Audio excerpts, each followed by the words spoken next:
Umabot sa Novaliches, Quezon City ang paghahanap ng pamilya ng 5 taong gulang na batang nawala sa Angeles, Pampanga na si Ali de la Cruz. Doon kasi ang ruta ng jeepney na umano'y sinakyan ni Ali ayon sa isang nakasabay niyang pasahero.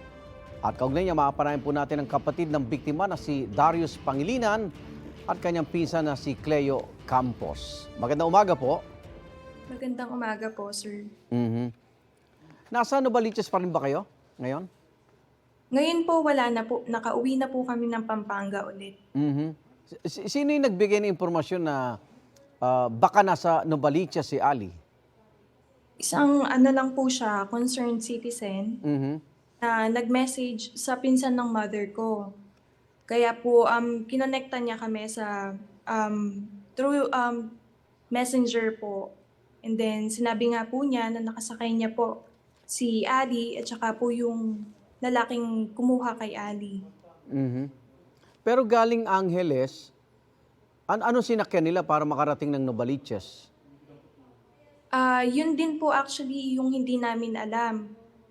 Nagbaka sakali lang po kami sa mga comment o mga text Oo nga. na binibigay sa amin na information. Pero kung pasaherong nag-text sa inyo, ano siya, jeep o bus? Opo, jeepney po, sir. Jeep. So, alam mo, may biyahe bang Angeles hanggang Novaliches na jeep?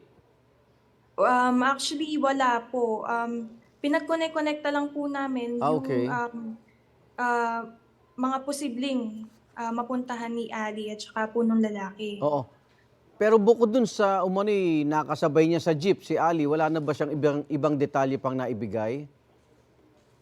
Wala na po, sir, eh. Actually, yung concerned citizen po kasi magtatrabaho. Kaya po nakasakay niya sa jeep si Ali at saka yung lalaki. Bumaba po kasi ang nasabi po niyang terminal is BGC Terminal, papuntang, papunta po ng SM North yung babae, kaya po bumaba na siya doon. Okay. Darius, may iba pa bang nag-text o tumawag sa inyo na kahit paano makakatulong sa paghahanap kay Ali? Ngayon po sir, yun pa lang po yung pinaka-latest namin na update. Wala pa rin pong kaming natatanggap na bagong text or call. Kahit po chat, wala pa rin po sa kanya. 3 araw yung deadline na binigay ni Angeles City Mayor Lasatin sa mga pulis para mahanap si Ali. Kamusta yung mga impormasyong binibigay naman sa inyo ng kinaukulan, Darius? Sa akin po, sabi po nila sa amin ay maghintay po sa update nila para po pag nakita daw po nila sila Ali, agad daw po nila kaming tatawagan. Okay. Close ba kayo ni Ali, Darius? Opo. So ano mga bagay na namimiss mo ngayon sa kanya? Sa ano po, ganitong oras, naririnig po namin siyang takbo-takbo lang dito sa may bahay namin, kumakatok sa pinto namin, nangungulit po.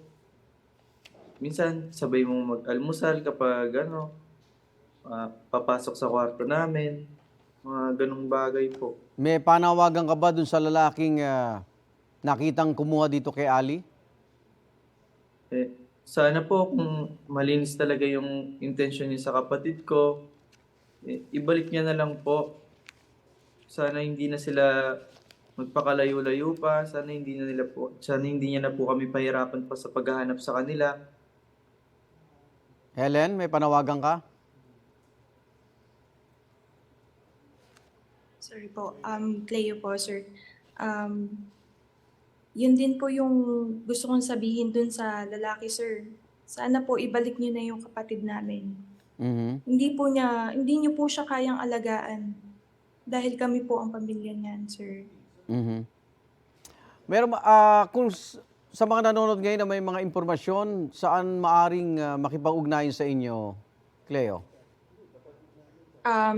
Sa amin po ni Darius, pati po sa mother ko, yun lang po ang mga contact na pwede niyong tawagan. Okay. Maraming salamat at sana makita natin sa lalong madaling panahon nitong si Ali. Darius, salamat. Cleo, salamat. Salamat po. Maraming salamat Ingat po. po kayo.